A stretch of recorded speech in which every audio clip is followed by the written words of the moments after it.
नमस्कार, फेरि उपस्थित भएको छु। आज पनि शनिबार, आज भने अलि फरक प्रस्तुति छ। 2 दिन पछाडि आउँदै गरेको नयाँ वर्ष 2083 साललाई लक्षित गरी यी शब्दहरू यहाँहरूमाझ राख्न गइरहेको छु।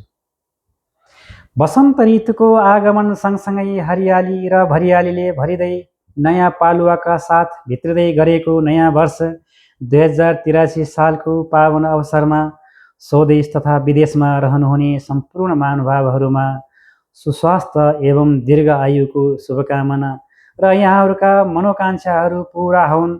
हरेक पाइला पाइलामा सफलता मिलोस्, सधैँ सुकर्म अनि सुमार्गतिर इच्छा जागोस्, यही छ मेरो हृदयदेखि नै हार्दिक हार्दिक मङ्गलमय शुभकामना।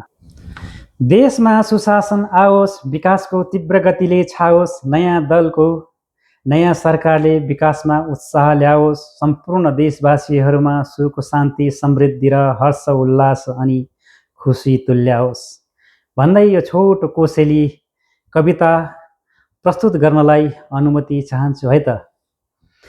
आयो नयाँ वर्ष नयाँ उमङ्गका साथ, नयाँ कामको थालनी, हर्ष उल्लास पवित्र सोच बनोस् सबैमा, नराम्रो सोच पखाली फाली, फलोस् फुलोस् देश बनोस्, विकासको ज्योति बलोस्, कस्तो थियो नेपाल कस्तो भयो भनी विश्वमै चर्चा चलोस्, कस्तो थियो नेपाल कस्तो भयो भनी विश्वमै चर्चा चलोस्। राजनीतिले बिग्रेको मेरो देश पाउँदैछ भर्खर निकास, नयाँ वर्षसँगै नयाँ सरकारले गर्छ कि हेरौँ विकास।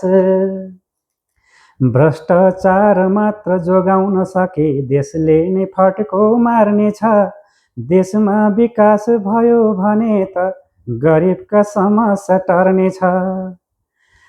यति सुन्दर पवित्र मेरो देश विश्वमै चिनिएको छ नि, गौतम बुद्ध जन्मेको मेरो देश सगरमाथाले पनि हो नि।